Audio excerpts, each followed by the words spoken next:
All right, Albert, we're going to test you. Okay. Do you know what this is?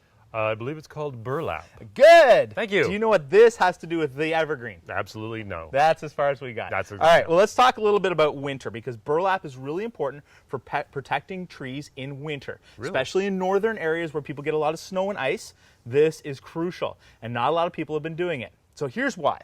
This is an evergreen tree, which means it stays green all year long. I understand that name. Because these branches, or these actual bracts, are green, they are still producing energy when the sun hits them.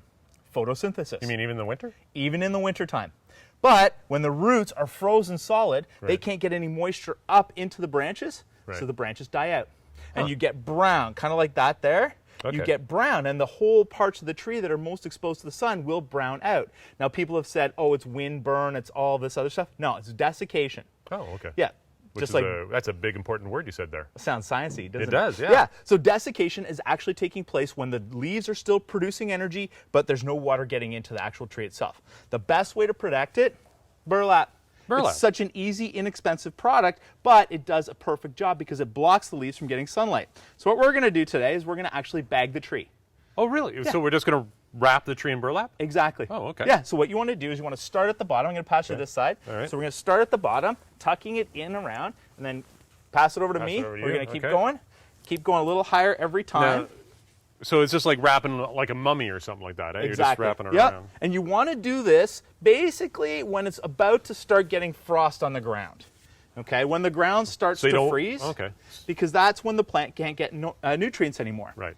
All right, so we've sort of wrapped our tree. What do you think?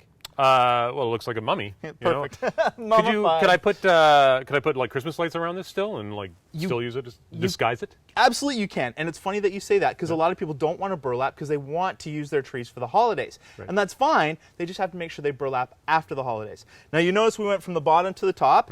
With your twine, you're going to go the opposite direction. Oh. So I'm going to actually pass you the ball.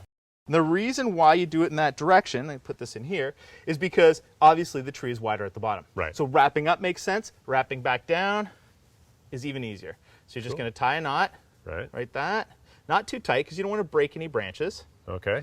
Okay. Another important reason why you burlap trees, just like this? go for it. Okay. Is you're actually protecting these branches from a lot of snow coming down on top of them, and they open up and sometimes they'll break, especially in areas with heavy snow load. If you do this, you'll protect the tree, it'll keep its shape, but at the same time, when you open it up next spring, it's going to be beautiful and green. Are you dizzy yet? No, hang on, I almost got it. It's like roping a calf. Just like that. Time, easy.